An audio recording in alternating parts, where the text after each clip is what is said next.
So this is another email from a guy, and I felt like you're a dude. Maybe you could. Hey, dude. And he sounds a little pretentious, but he's saying, hey, I want to have authentic relationships. That's a term that we have in our generation. And he wants to see his guy friends, you know, for them to all challenge each other and become better men, which I think is totally honorable. Sorry, I'm not that pretentious. But what he's saying, he's like, I'm just sick and tired of challenging my guy friends to live better lives and them, you know, always having all these issues and not wanting to change. And so basically his question is, how can I speak man to man to challenge these guys who seem kind of apathetic?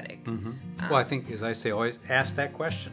Say, hey, there's been a history here. I mean, obviously I've extended these challenges, and it's kind of like there hasn't been a second to the vote. You know, it's like everybody shuts down.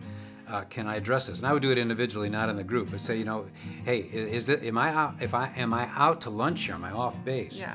And if the sense is they really don't want to be challenged, or they're sitting on issues that they don't want to be, you know, challenged with, then sadly, but this is true, you need to change your friends. Yeah. And this is why Proverbs talks about the fact that you can have wrong friends. And even though you've invested a lot in them, if they're at a point where what you really see as noble, and based on what you said I see as noble, and they're not responding to that, then you need to begin to expand your friendships and move on. Well, that's one of the toughest things for men sometimes to do.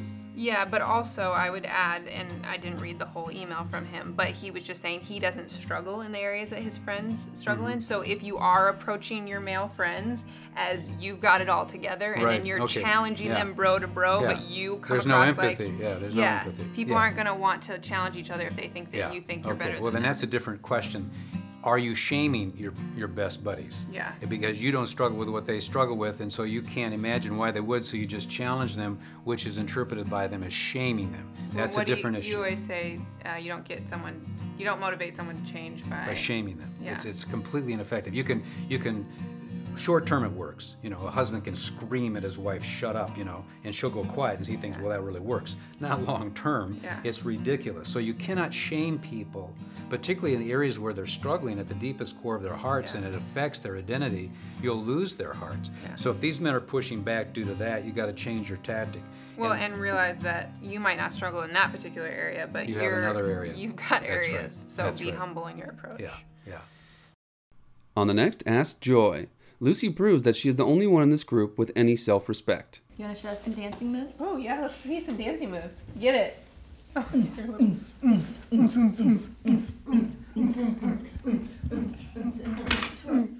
Give you a twirl.